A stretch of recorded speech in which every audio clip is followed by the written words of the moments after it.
Hey YouTube, I'm just going to kind of give you a look at this of my crushing system here. I've shown this different times, different ways, but basically what I have here is I have my Corona mill mounted inside this bucket on that board, which leaves the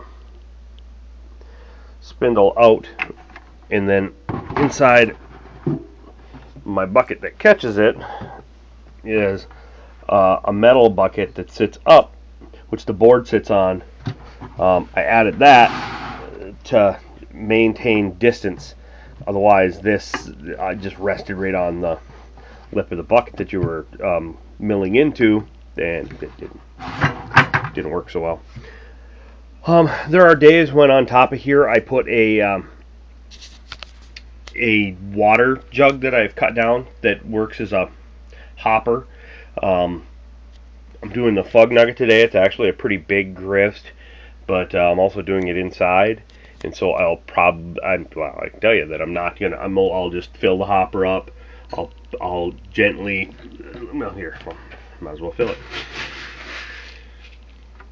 I'll take my scoop and I will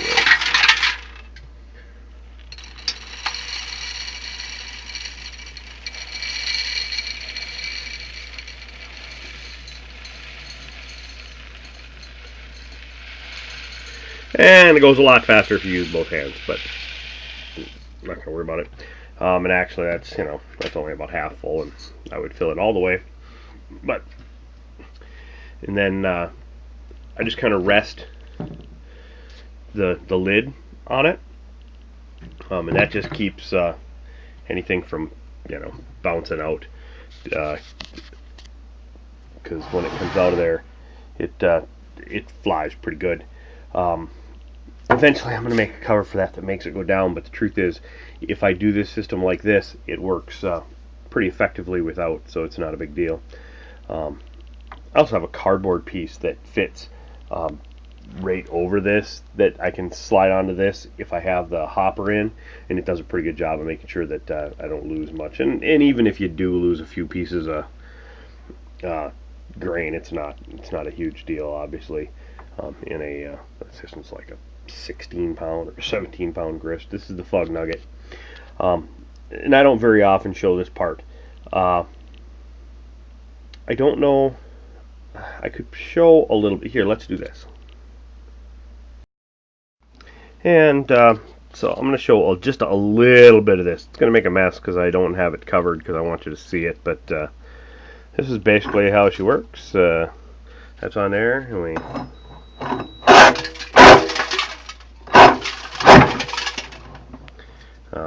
I would get her going at full speed, but at full speed she's kind of loud and obnoxious, and it works a lot better if I'm holding this level with my other hand.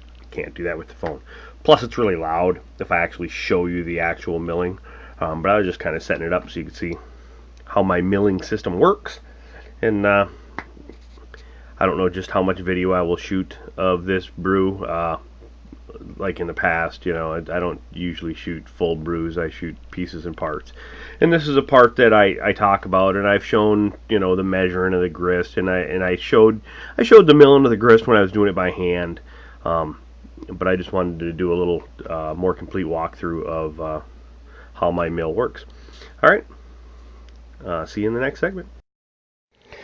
Okay, and here is the grist for the Fuggnugget.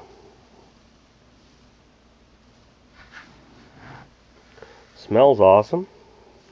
Let's get a nice crush to it. I don't see any whole pieces in there, and it's not all to dust.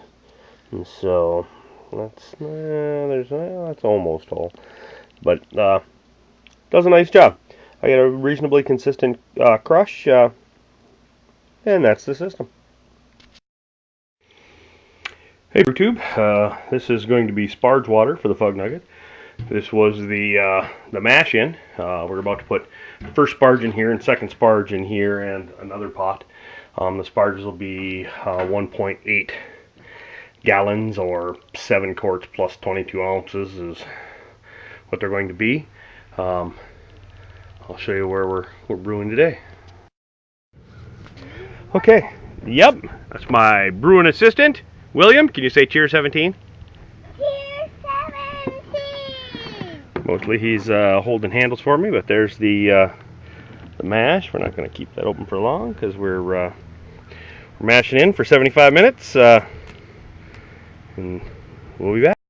We have first wort hops in. We're heading towards the boil with traffic.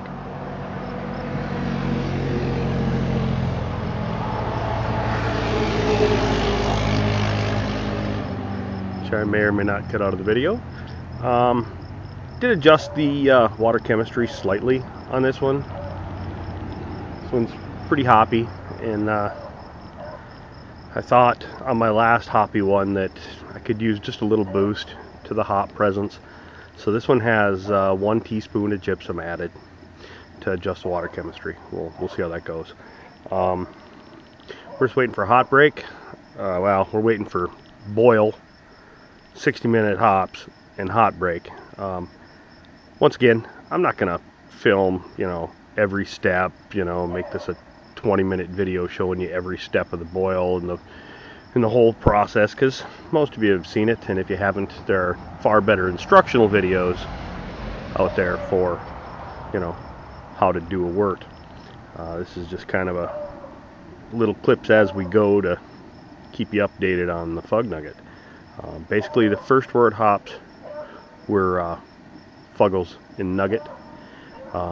There is actually a little bit of Northern Brewer in the 60-minute. It's Northern Brewer, Fuggles, and Nugget in the 60-minute, and that addition is measured and bagged and sitting right there. And we'll have that in just as soon as we reach a boil. All right. And we seem to have survived hot break without a boil over. Life is good. See you in a bit. Okay, well, the Fuggnugget is in the FV, and it is inside the cooler, and it is to temperature, and it has been pitched. Its OG ended up being 1.066, which is a little under what Brew Smith had it, but my volume came out a little high. I'm still going to put it in the 7.5% range, which is more than enough for an Imperial. And it does mean that I should have the volume to fill my keg and put a little in bottles, which is kind of what I was looking for. Volume was my concern, and my system seemed to work much better this time. So, as far with the new, that's the first time I've used the new mash tun, and I'll have to adjust some of my efficiency ratings, but I got good numbers out of it. I probably need to increase the aggressiveness of my boil some to bring my volume down a little and my gravity up a little, but otherwise good brew day. That's pretty much it for this week's Homebrew Wednesday, so cheers.